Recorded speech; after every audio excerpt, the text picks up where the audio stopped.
Hey guys, welcome back to another video. तो guys, इस वाली वीडियो में हम लोग पढ़ने वाले हैं मधु कांकरिया जी का साहित्यिक परिचय।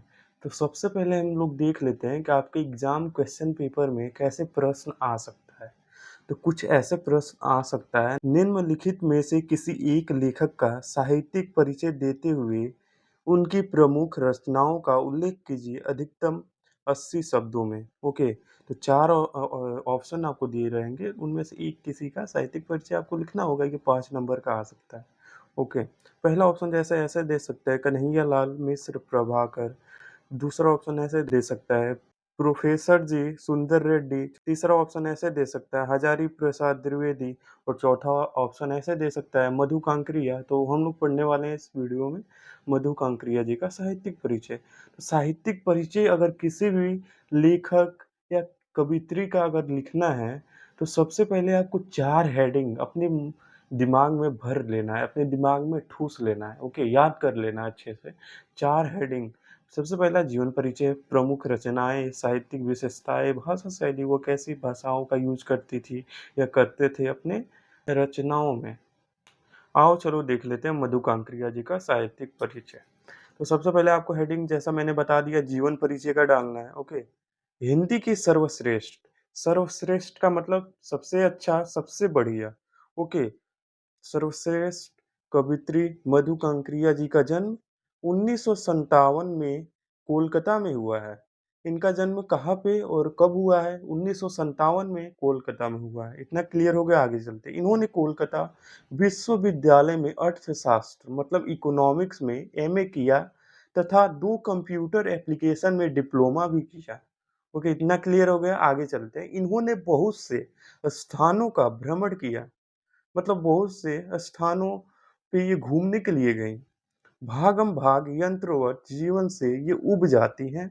यंत्रवत जीवन का मतलब क्या होता है? यंत्रवत का मतलब होता है मशीन की तरह। मशीन की तरह ये जीवन अपने जीवन से उब जाती हैं, बिना सोच समझ के जो जीवन जी रही थी, मशीन की तरह जो जीवन जी रही थी, उससे उब कर ये क्या करती हैं? यात्रा करने लगती हैं, यात्रा करती हैं तथा उन्हें शब्दबद्ध कर देती है। शब्दबद्ध का मतलब आपका क्या होता है? शब्दों में व्यक्त किया हुआ, लिखकर या बोलकर बताया। इतना क्लियर हो गया, आगे आपको हेडिंग क्या डालना है? इनकी प्रमुख रचनाएँ। तो इनकी प्रमुख रचनाएँ हम लोग देख लेते हैं। पत्ताखोर। पत्ताखोर ये क्या है? उपन्यास है। सलाम आखिरी, खुले गगन की लाल सितारे, बीतते हुए, अंत में इशूक, ये क्या है? कहानी संग्रह है।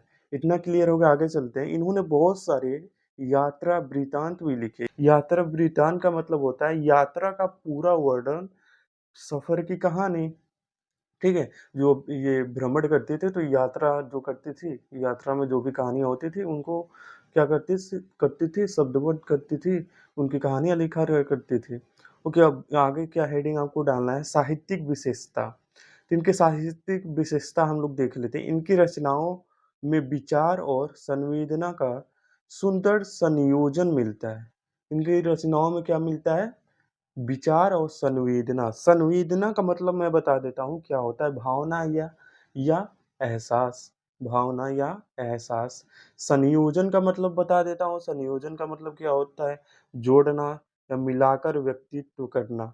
इतना क्लियर हो गया, आगे चलते हैं। समाज में फैली अनेक समस्याएं, जैसे उपसंस्कृति। उपसंस्कृति का मतलब किसी बड़े समाज के भीतर की छोटी संस्कृति, महानगर की घुटन, असुरक्षा के बीच युवाओं में बढ़ती नशे की आदत, लाल बत्ती इलाकों की व्यवस्था आदि के बारे में इन्होंने समाज को जागृत किया है, सचेत किया है। ठीक है? करने का कार्य किया है। लेखिका अपने सामाजिक दायित्व के प्रति सजग हैं। मेहनती इंसानों के प्रति सम्मान का भाव, इनके अंदर मेहनती इंसानों के प्रति क्या है? सम्मान का भाव। और लाचारों के प्रति करुणा का भाव भी इनमें समाया है। अब इनकी भाषा शैली देख लेते हैं, मतलब ये अपनी रचनाओं में कि कैसी भाषाओं का यूज करती हैं। ठीक है, आओ देख लेते हैं। इन्होंने समाज के पल पल परिवर्तित होते स्वरूप का वर्णन बखूबी किया है। ठीक है, इन्होंने तत्सम तत्सम का मतलब क्या होता है मैं बता देता हूँ, संस्कृत से ज्यों का त्यों लिया गया, ठीक है? संस्कृत से ज्यों का त्यों लिया गया और तद्भव का मतलब क्या होता है? संस्कृत से बदलकर बने शब्द। इसका क्या मतलब है? संस्कृत से ज्यों का त्यों लिया हुआ शब्द, तद्भव का मतलब संस्कृत से बदलकर बने शब्द। इतना क्लियर हो गया? आगे चलते हैं। अरबी तथा अंग्रेजी शब्दों का भी प्रयोग कर अपनी रचनाओं को अनूठा बना दिया। अनूठा बहुत लोगों को नहीं पता होगा, अनूठा का मतलब क्या है? यहाँ पर मैं बता देता हूँ, अनूठा का मतलब आपका यहाँ पर है सबसे अलग, निराला बना दिया है। इनकी भाषा काव्यात्मक, काव्यात्मक का मतलब कविता जैसा भावपूर्ण, और गद्यात्मक, गद्यात्मक का मतलब गद्य जैसा सीधा-साधा। इतना क्लियर हो गया? दोनों हैं। इन्होंने मुहावरों, बिंबों तथा प्रतीकों का भी प्रयोग किया है। मुहावरों का मतलब क्या होता है? इतना तो पता ही होगा, मुहावरे पढ़े हो ना?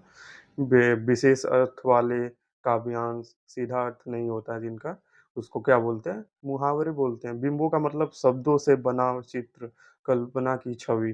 प्रतीकों का मतलब संकेत देने वाली वस्तु या चिन्ह। आई होप करता हूँ कि अगर मधु कांकरिया जी का एग्जाम क्वेश्चन पेपर में उनके बारे में साहित्यिक परिचय लिखने के लिए प्रश्न आता है तो आप लोग बिल्कुल अच्छे से करके आओगे। ठीक है, 5 नंबर तो आपके पक्के ही हैं। ओके, चलो अगली वीडियो में मिलता हूँ।